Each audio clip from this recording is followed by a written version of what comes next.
tentang OLE. Fungsi oli mesin. Oli apa yang cocok? Jenis oli yang ada.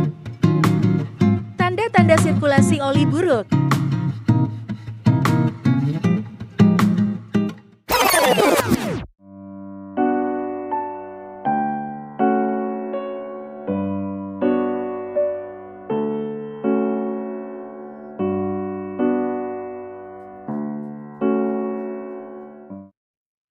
Apa fungsi utama dari pelumas?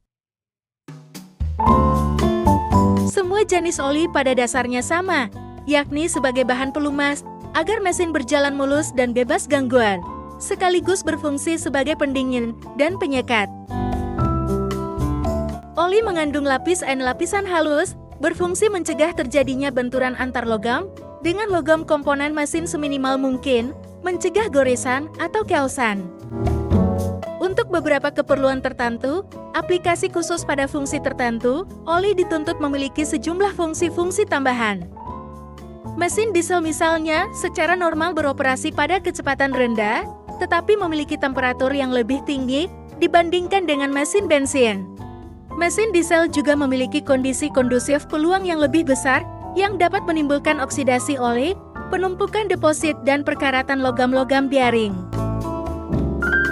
Oleh sebab itu, pemilihan oli harus tepat sesuai peruntukannya. Setiap tipe mesin baik bensin atau diesel membutuhkan spek oli yang spesifik, walaupun banyak oli yang bisa digunakan untuk dua tipe mesin yang berbeda.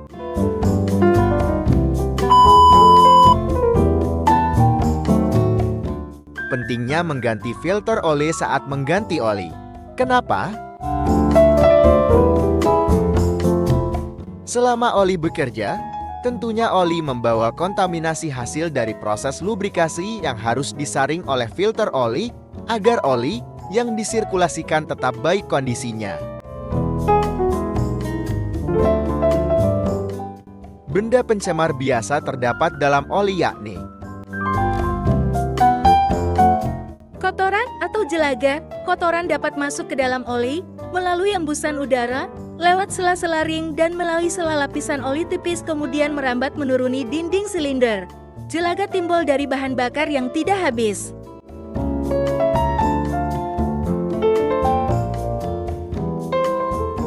Keosan elemen. Ini menunjukkan beberapa elemen biasanya terdiri dari tembaga, besi, chrominium, aluminium, timah, molybdenum, silikon, nikel, atau magnesium. Air, ini merupakan produk sampingan pembakaran dan biasanya terjadi melalui timbunan gas buang. Air dapat memadat di kran case ketika temperatur operasional mesin kurang memadai. Produk-produk oksidasi mengakibatkan oli bertambah kentang. Daya oksidasi meningkat oleh tingginya temperatur udara masuk.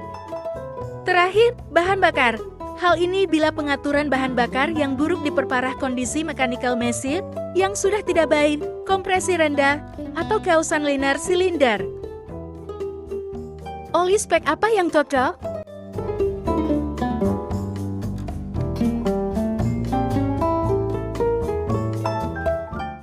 Ada 3 hal dasar spek oli baik untuk mesin bensin dan atau diesel, karena ada beberapa oli bensin bisa untuk diesel dan sebaliknya.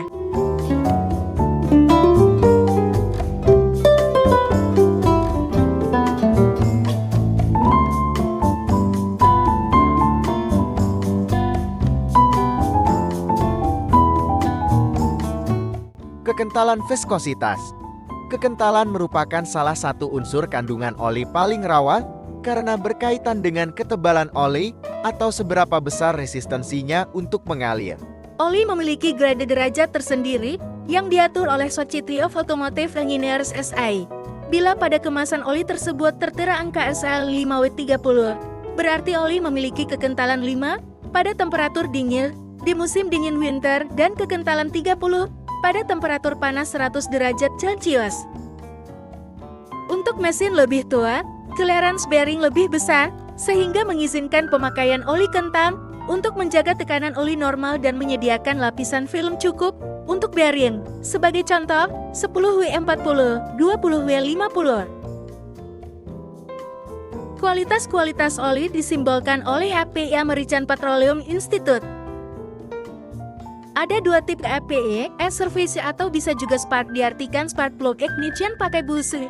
Untuk mobil bermesin bensin, C komersial atau compression diaplikasikan mesin diesel. API Service Rating, ada perbedaan rating API untuk mesin bensin dan atau diesel.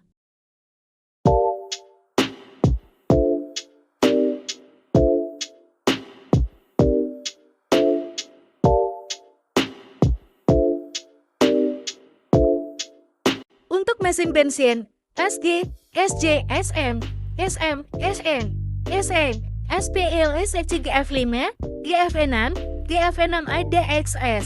Rating paling terakhir adalah yang paling mutakhir.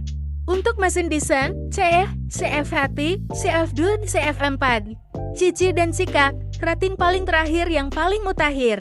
Ada juga oli yang multipurpose untuk 2TP. Biasanya tercetak rating dari kedua spek oli bensin atau diesel, contoh SNCF, artinya oli bensin spek SN tapi bisa buat diesel CF. Contoh lain, CKSL, artinya oli diesel spek CK tapi bisa buat bensin SM. Jenis oli saat ini. Oli mineral, terbuat dari oli berbahan dasar base oil yang diambil dari minyak bumi yang telah diolah dan disempurnakan dan ditambah dengan zat-zat aditif untuk meningkatkan kemampuan dan fungsinya. Oli sintetis biasanya terdiri atas polyalpha-olefins yang datang dari bagian terbersih dari pemilahan dari oli mineral, yakni gas. Senyawa ini kemudian dicampur dengan oli mineral. Oli sintetis cenderung tidak mengandung bahan karbon reaktif, senyawa yang sangat tidak bagus untuk oli karena cenderung bergabung dengan oksigen sehingga menghasilkan acid atau asam. Risiko jika tidak rutin melakukan penggantian ALA. Sludge, lumpur minyak, atau lumpur hitam adalah endapan seperti gas atau semi padat di dalam mesin pembakaran internal yang dapat menciptakan penumpukan. Lumpur ini tentunya mengganggu sirkulasi oli yang harus melewati lubang-lubang kecil agar komponen terkecil bisa terlumasi. Lumpur ini tentunya membuat ukuran lubang tersebut menjadi lebih kecil atau bahkan terhalang. Dampak buruk oil sludge. Sludge atau lumpur akan menyumbat saluran oli mesin yang kecil, sehingga mesin tidak dapat bekerja secara optimal.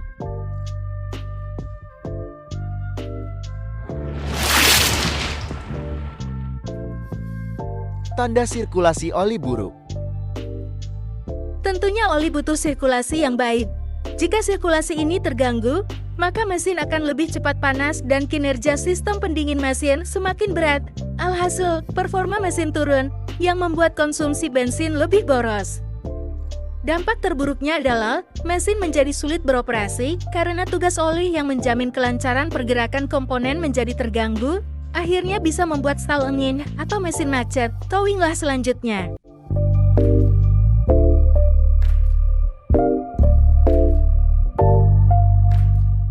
Interval penggantian oli yang baik. Disarankan untuk mengganti oli mesin mobil setelah mencapai jarak tempuh sekitar 5.000 km. Namun, berapa lama harus ganti oli mobil? Untuk penggunaan yang normal, jarak 5.000 km ini biasanya bisa dicapai dalam rentang waktu sekitar 3 bulan.